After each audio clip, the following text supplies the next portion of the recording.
tumalo kay Raymark Gaballo na knockout ng Pinoy sa Japan. Pinoy binugbog ang champion sa Australia.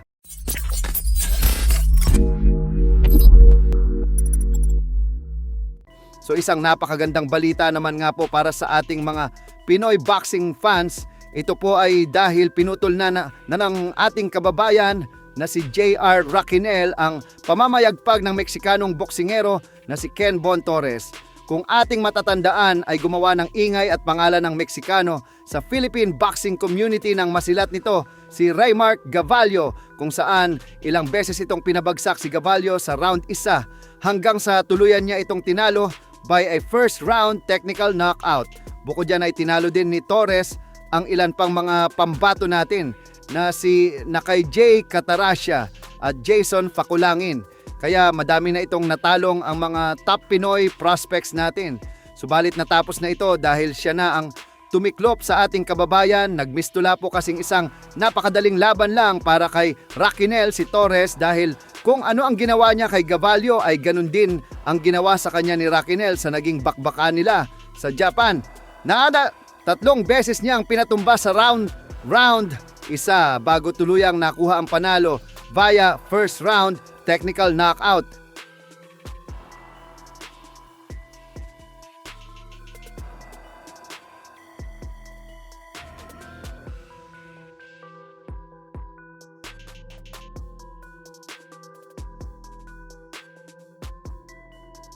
Samantala, muling dumayo sa bansang Australia ang ating pambato na si Sem Hapet Enano upang labanan ang IBF PAN Pacific Featherweight Champion na si Tyler Blizzard sa mismong sarili nitong baluarte, kung saan halos walang naniniwala sa Australia na makukuha ng ating kababayan ang panalo.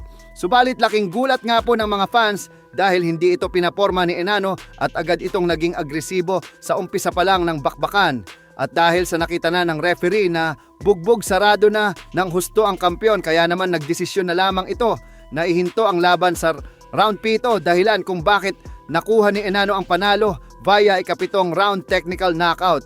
Dahil dyan ay umabanti na ang record ngayon ni Enano sa 9 na wins with 4 na knockouts at 2 talo lamang, habang si Blizzard naman ay bumagsak sa 10 wins with 4 na knockouts at 2 talo.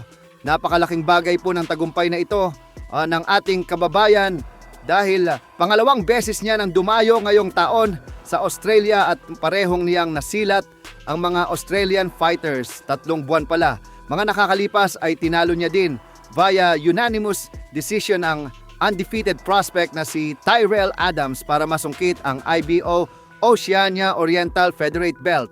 Habang ito namang tinalo niya na si Blizzard ay hindi nagawang in-knockout ni Sam Goodman, pero pagdating sa kanya ay technical knockout ang sinapit